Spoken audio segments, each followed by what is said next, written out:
He gently takes hold of her arm, the red blade still throbbing right in front of his throat. The Acolyte is basically audiobook smut. Pressed against him, she meets his sympathetic gaze. It was aimed at middle-aged cat ladies. She ignites the lightsaber and backs him against the mouth of the cave, holding it to his throat. Aiming at female fans who just want to be seduced by the powerful appeal of the dark side. And Manny Jacinto. Osha gazes deeply into his eyes, then backs off and lowers the saber. Their issue was, because they have made The Acolyte arguably the gayest Star Wars, they aimed it at this target demographic while hiring an actress to be in that very same scene who had no attraction to him at all. Why aren't you a Jedi, Osha? Still throbbing. One thing I have changed my mind on is that representation is important. You desperately need to represent the majority of your audience. And with Amandla Stenberg, they didn't. Throbbing. Because Star Wars no longer has the option to be picky about their audience. Despite some places coming out and going, The Acolyte has a chokehold on its fans, much like Amandla did in that scene. Pressed against him, throbbing. What has The Acolyte got going for it? Well, it seems to be Manny Jacinto. Star Wars fans are obsessed with the best thing about The Acolyte, his thick lightsaber shaft. What does that mean for the Star Wars canon? It means Master Indara was a very happy lady. The red blade still throbbing. The series dealt with online hate, and Nielsen showed that they've lost their fan base by about 75%. And despite trying to put in lines to go, oh, aren't we cool? We predicted the future of Star Wars. Someday those noble intentions you all have will destroy every Jedi in the galaxy. Do you remember? I remember. When people put the minutes watched per all the recent Star Wars shows into a graph, well, it's really not looking good, is it? Over the first 12 weeks of the show, The Mandalorian Season 3 almost hit 6.5 billion minutes, compared to The Acolyte, about 1.4-ish. And seriously, coming in under half of Ahsoka, it really shows people have given up. Now, obviously, I think the ratings for a show are largely impacted by the one that came before, so The Acolyte definitely will have had a lot of people give up on it from the start, because Ahsoka was so awful. But I do think it's funny that Luminate decided to make this graph of decline have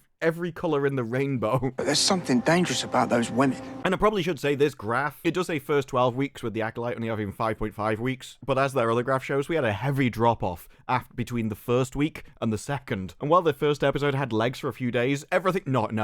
No. And people seem to know this now. They're accepting it. It's very difficult to deny with that kind of proof in front of you. But Business Insider, the article is Star Wars originals are slumping, but a well-timed pivot by Disney is helping to mitigate the damage. What is that well-timed pivot of Disney? Deciding to change morality, change their staff, get men back into entertainment so they can infuse entertainment with masculine values. No, there isn't going to be any heroes and stories until we get that back. The hot white guy. That's not Disney's plan, though. I mean, Star Wars may be slipping, but it can hold up anyway. It's got an entirely new plan. They've added Hulu to Disney Plus, and that's lowered churn. Disney, the brand that owns Marvel and Star Wars, has to be saved by Hulu because they're not consuming Star Wars or Marvel content anymore. And they had to incentivize the bundle through discounts. So it's not even really organic, and they're definitely losing money doing it. It does make the subscriber numbers look better though, because they think that one of the signs of hope for Disney executives throbbing is that people aren't cancelling in droves. They're cancelling, just not in droves. Maybe this is why Dave Filoni has started to kind of downplay his role in the creation of some shows. Because there were a lot of articles about how Leslye Headland had been going around revealing how Dave Filoni had helped her on the series. But now the show is dying, well, I mean, he doesn't quite want the credit that he might have done if it was a success. Asked about the scope of his new role and the future of Star Wars, he laid down his philosophy for future installments and said, "It's not me telling people how things should be." In other words, that's all Leslye Headland. She did it all on her own. I didn't tell her what to do. Don't blame me. No, it is the great collaboration process and consideration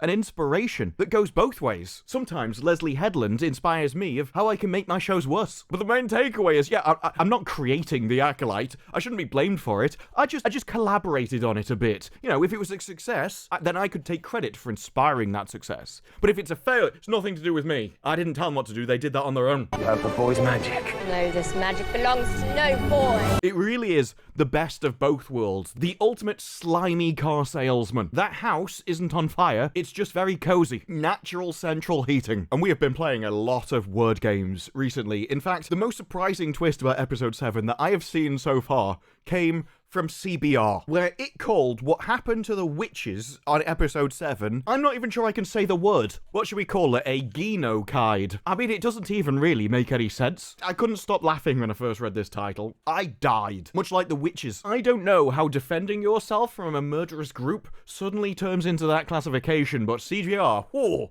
we've got to try and spin it there. Just to try and make the Jedi look bad, we're going to play word games rather than focus on what actually happened. Indara's decision to cover up the Brendok Geno leads to a moral dilemma, showcasing her as a sympathetic villain. Firstly, how do you think that anyone committing Geno could ever be sympathetic, you lunatics? So, in other words, how could she be a villain? Like, well, she did wipe all those people out, but...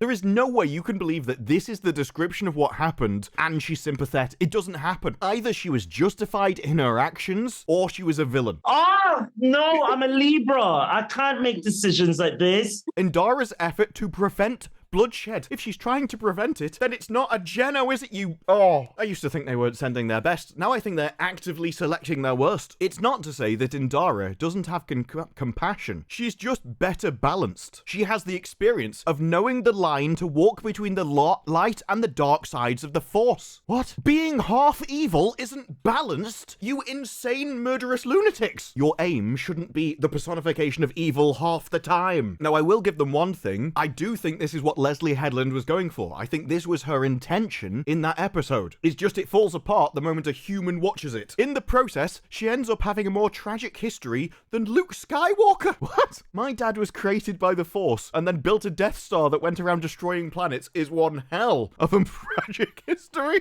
But you think she beats it because I don't even know why. She had to defend herself against some murderous, bloodthirsty witches, and somehow that makes her half evil.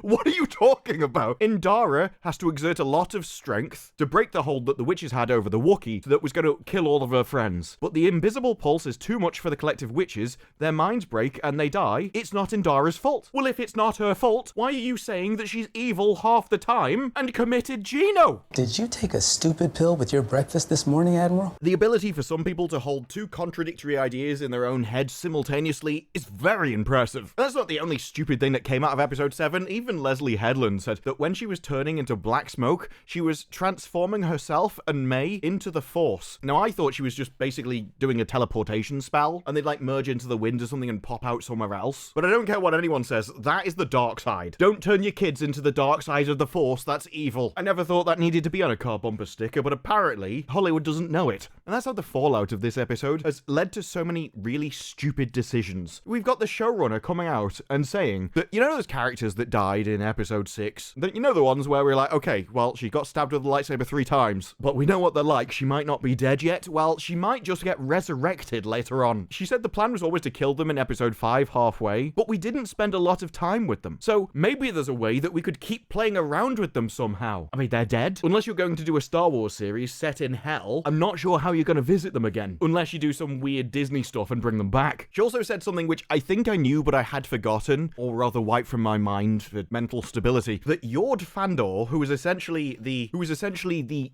beta tosser who did nothing but get humiliated throughout the entire series, well, that he was a character in a tabletop campaign that she'd played previously, and so she'd written a large backstory for him. He was the ultimate self-insert. Obviously not a self-insert of how she is in the world, but one that she had role-played previously. So when you find out that most of the main characters now were never cast, she simply watched television, and then like, he's good in that role, we'll have him, and then that their characters in the series were just things from tabletop campaigns she's been playing before. This series is most definitely Leslye Headland's baby. You stupid woman with your weird child! It really proves why it was a disaster. That's why, despite Kotaku's article, if you're mad about The Acolyte, you haven't been paying attention to Star Wars. Firstly, no one's mad. Quite frankly, it's too bad to get angry about. It 100% hits that it's so bad it's funny level. This series is only beaten by Willow and She-Hulk on that playing field.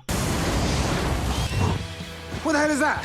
Don't worry about it. But we have hit a point where if you like The Acolyte, you haven't been paying attention because the show is bad. But when you go and actually read what Leslye Headland has been saying and the actors and actually understand their intentions with the series, it gets so much worse. The interviews that they do after each episode, they make the show look like a masterpiece in comparison. They're always car crash. And so, as fans are obsessed with the only good thing about The Acolyte being Manny Jacinto, they have started a Renew The Acolyte hashtag to try and desperately get it a season 2. And in fact, Leslye Headland has said that the talks have already begun. Given the ratings, it's probably very unlikely to happen, but they have begun. And I have a feeling that I could literally describe everybody which has said this unironically. I mean, the first tweet in the article literally has someone with Willow in their name. I think if you made a Venn diagram of those two fan bases, it would just be a circle. Well, many were excited for the show. There was also an overwhelming amount of negativity and backlash, even before it premiered, due to what we knew about the series. However, the fans have spoken, and it seems they want a season 2. I agree, bring it on, Leslye. I dare you.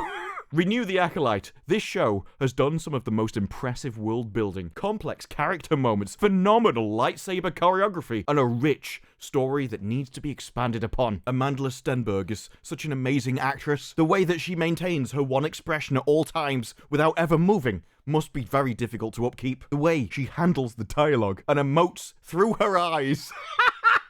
Osha gazes deeply into his eyes, then backs off and lowers the saber. Because she doesn't emote any other way. Her eyes also stay still. It's beautiful. I love watching her, and I hope she knows she's giving us a brilliant performance. That's the thing, if Amandla Stenberg saw this tweet, no doubt she'd be shocked and incredibly happy. But no one would be able to tell. When we get a scene in season 2 where Sol sees Osha curl her sound around Camille, you're gonna be so sick of me.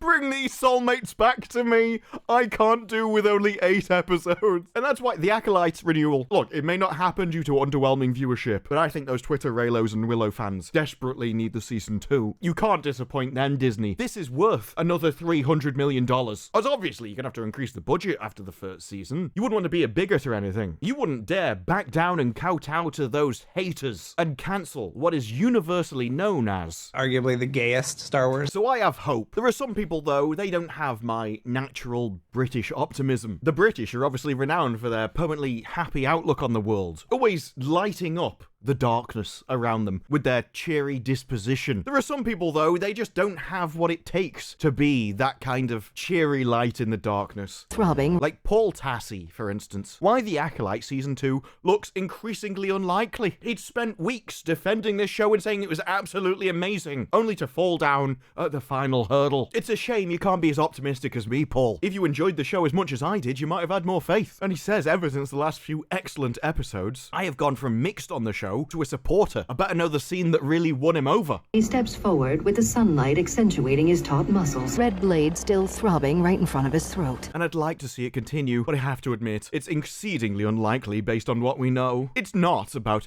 what the show is or it being bashed by Star Wars YouTubers and their audiences. Rather, it's simple. Cost versus viewership. What Paul has discovered is that terrible shows don't get watched, and so they don't get remade. Now, logic would dictate then that if the show is known about and not watched, it's not excellent. But no, this is because they spent $180 million on it. It's a wild amount, with it nowhere near theaters. And yet, despite the solid aesthetic, you do have to wonder where much of that money went. Maybe it's time that all of Hollywood started to publish in detail where the money went. Wages, for instance. Just how much did Leslye Headland and her wife get paid for this job? Grind possum butter, sprinkle it on my bum, and make my gentle winds smell like cinnamon. People will be like, oh no, a company never do that. But if you did, I have a feeling that those budgets would quickly come down as the money would be better spent, with thousands of people looking at the costs. Then he admits that the show failed, but before you say, well, it's so bad, that's why the viewership is low. Bit late for that, mate. I already said that a few paragraphs ago. Keep up. You should know the least watched Star Wars show is Andor. I don't think that's true at all. At least not according to this graph. Even if you do go off, well, 12 weeks compared to 5.5, the viewership viewership numbers are front-loaded. As you can see in the trends per episode, the first two got dramatically higher than the rest, and that's only going to have got worse. So even if you double and a bit this, you're going to end up around here, not Andor. So I don't know what numbers he's going off, but at least from Business Insiders, it doesn't look to be the case. However, are at $250 million. Wow! Hey, if Andor can get 250, Acolyte Season 2 could come back with at least 100 million. Surely, just snap off a chunk of that printed money.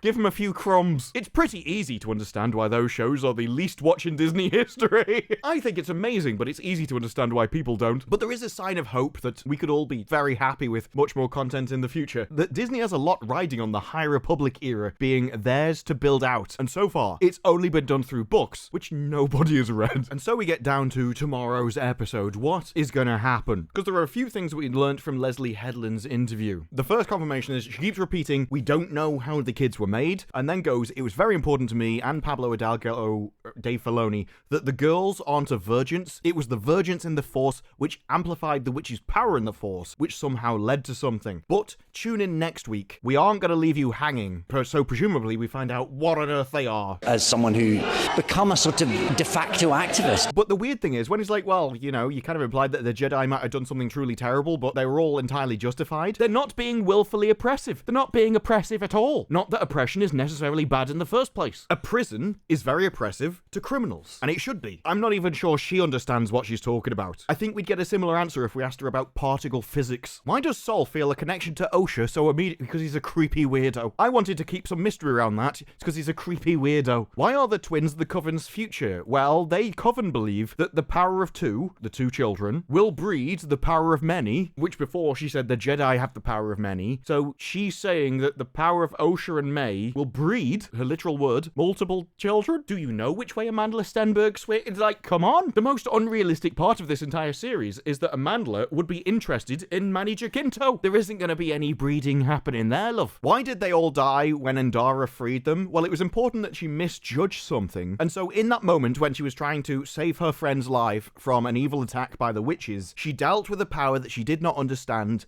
and was unfamiliar with. Yes, she killed them. She didn't know what was going to happen to them. And even if she did, who cares? They've literally taken over the brain of your friend and is trying to get him to kill his friends. At the end of the day, this is a story of representation, and it matters. You get what you pissing deserve. I mean, Endara just engaged in self-defense. There is no grey zone here. Torben really doesn't put together, because he's so young, that the consequences of his actions are going to lead to all of this falling apart. Yeah, but it shouldn't have done. That's just your bad writing. Torben did nothing wrong either. And obviously, Coral's alive because no body, no death. Yeah, we got that. Why did Anicia say, sometimes your noble intentions will have you destroy the galaxy? Well, she knows they will make the same mistake with Anakin. And honestly, going, you're too good for this universe, and other people will take advantage of you, isn't an own. You don't have the guts to make the decisions required to deal with evil. It's not an insult or an own. It just means you shouldn't be the one making difficult choices. You shouldn't be in a position of leadership, as you will inevitably make the decisions which allow you to get defeated by the evil people. What were the natural desires Torben was suppressing? Was he just homesick, or was it something? No, he just wanted to go home. I just like that idea, that really basic idea. See what I mean about how things get worse when they're just confirmed? You're like, that's stupid. She's like, yeah, it was it? It really was. I liked it that way though, right? Will we learn that Camille has any connection to the Knights of Ren? Long pause. It's a really good theory. What an interesting theory. What an amazing... Wow. I think that means that's the first time she's heard that theory and thought about it. And then go, hang on, wait, I could do that. And that has been the problem with the show all the way along. Every time anyone has come up with a fan theory to explain a plot hole, it just turns out it's a plot hole. It just turns out it was stupid. And I get the feeling it's just being post hoc rationalized after the event has already happened. And then that's why when the episode rolls round and the explanation does, it's never as good as the fan theories. And so as the finals approach, try and make a fan theory. Given the rest of the show, I just think we're going to arrive on that planet. I don't even know how they're going to get there. But Osha will side with Camille. They'll fight. Eventually, the two sisters will bond over their mutual evil and falling for a mutual evil bloke just because he's got a massive, thick lightsaber. Still throbbing right in front of his throat. And together, they'll team up to defeat Camille, but I think he'll get away because Leslye Headland has already said he's got a season 2 arc. And then right at the end of the series, probably will get revealed of who his master is, which at this point is probably the mother that vanished. And I also think we'll find out that his previous Jedi trainer was Leslye Headland's wife. And yes, although she did whip him, it was for his own actions. He was doing something that they'll think is morally incorrect, so it might actually even be good, but she whipped him as he was getting away. There is a temptation to try and make the story more complicated, to try and come up with some important, interesting twist. But given the rest of the show, doesn't seem to be what they're doing in any of it. Everything has been so basic and obvious that people were desperately trying to give it more depth, which is why they were so disappointed in episode 7 when we found out there is none. All that theory crafting, the things they'd enjoyed is gone, and they're left with the resulting truth that The Acolyte really did deserve its viewership numbers, because despite what they thought originally, despite how it led them on, despite the excitement that they had for the future of its potential, it really is one of the worst Star Wars shows ever made. And that is stiff competition. But those are just my thoughts. What are yours? Let me know down in the comments below. Like the video if you liked the video, subscribe, more videos like this in the future, and I will see you in the next one. Bye-bye.